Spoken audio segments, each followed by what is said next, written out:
Kita sekarang membahas bagaimana Tiongkok membangun sebagian negaranya dalam waktu yang sangat singkat. Kita semua tahu sejak tahun 1985-an Tiongkok langsung membangun 113 kota dengan populasi awal setiap kota tersebut di tahun 1985-an adalah sekitar 500 ribuan penduduknya. Kalau saat ini Indonesia membandingkan populasi 113 kota tersebut, di Indonesia mereka saat ini adalah kota kecamatan. Sekarang 113 kota di Tiongkok tersebut sekarang rata-rata penduduknya 5,4 juta jiwa dan atau kurang lebih sama dengan Barcelona, sama dengan Athena atau Surabaya lah kira-kira. Kota tersebut semuanya metropolis city, kota yang mega. Bangunan bertingkat di atas 30 lantai sebagai tempat tinggal. Di setiap kota tersebut ada lebih 2.000 unit bangunan.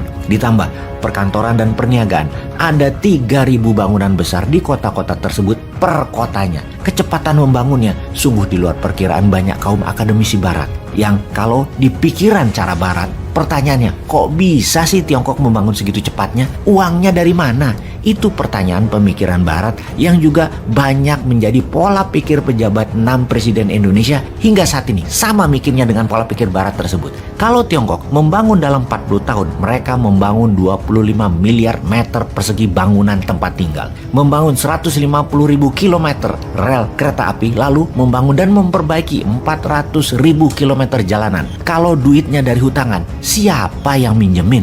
Jadi kita sudah tahu jawabannya. Kita sudah tahu logikanya. Kita sudah tahu caranya Tiongkok membangun. Tinggal pejabatnya punya nyali apa enggak, pejabat Indonesia ya, untuk meniru cara Tiongkok. Terbukti incumbent saat ini tidak melakukannya. Mantan incumbent juga tidak melakukannya. Oposisi yang saat ini bahkan seakan-akan tidak punya ilmunya. Buktinya mereka hanya nyangga aja bisanya apa yang incumbent saat ini kerjakan tanpa saran solutif. Lalu kedepannya Indonesia bagaimana? Ya, orang yang bernyali dan berilmu memang kunci pemimpin yang kita cari ke depannya, yang akan melakukan apa? Yang akan membangun bersama rakyat, dari rakyat, untuk rakyat, dengan kekuatan sendiri 100%. Lalu rencananya bagaimana? Kita akan membangun 50 kota segera. Cerita 50 kota baru dibangun oleh New Mind tersebut judulnya adalah The Tale of 50 Cities. Sungguh, kita ke depan dalam 21 tahun ke depan akan membangun 50 kota baru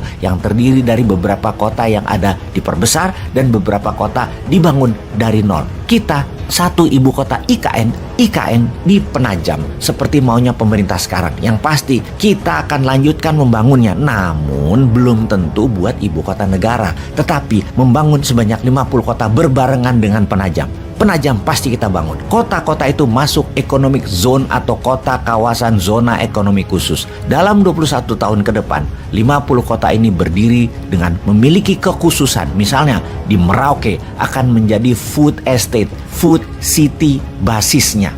Ada Silicon Valley-nya Nusantara di wilayah yang bersuhu stabil di sekitar 22 derajat Celcius. Ada heavy industry yang dibangun dekat dengan pelabuhan. Ada kota kesehatan yang berhawa segar, dekat air, dekat semua akses. Kota berbasis perikanan di lokasi di setiap waktu Indonesia bagian barat, timur, dan tengah. Ada kota berbasis dunia nelayan, maritim, dan teknologi kelautan, serta masih banyak lagi. 10 kota baru dibangun di Jawa, yang 40 kota di luar Jawa yang target dalam 20 tahun ke depan 150 juta populasi manusia Jawa akan pindah 50 juta penduduk menyebar ke seluruh Indonesia. Sehingga ketika populasi di tahun 2045 yang diperkirakan adalah 340 juta manusia Indonesia terbagi rata di semua wilayah dan semuanya makmur. Di setiap kota zona ekonomi akan menggunakan e-rupiah berbasis printing money yang beredar hanya di zona ekonomi khusus yang nilainya 1:1 dengan rupiah. Target per kota zona ekonomi khusus ini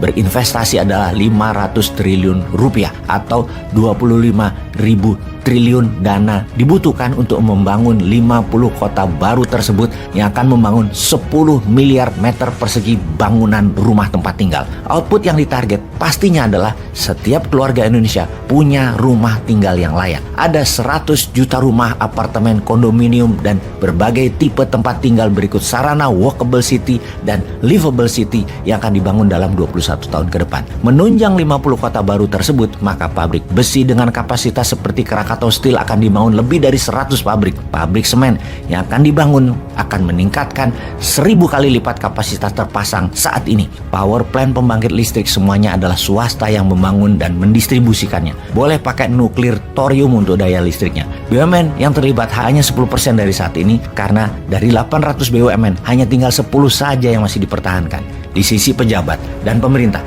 tidak ada proyek lagi di pemerintah yang bisa dibagi-bagi model sekarang.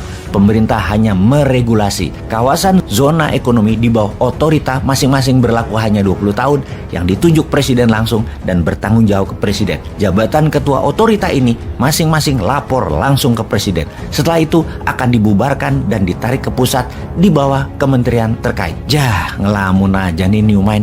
Gak mungkin lah semua itu terjadi. Ngimpi. Lebih baik manut sama yang jabat sekarang. Juga memilih pemimpin nanti terlihat peduli pada rakyat di sosmed dan di media. Wes, ra usah macem-macem hidup itu. Manut aja. Jangan kayak New Mind mau jadi penguasa dunia lah. Nggak mungkin. Bukan begitu jalan hidup bangsa Indonesia ini dan negara Indonesia ini. Yang benar yang seperti sekarang.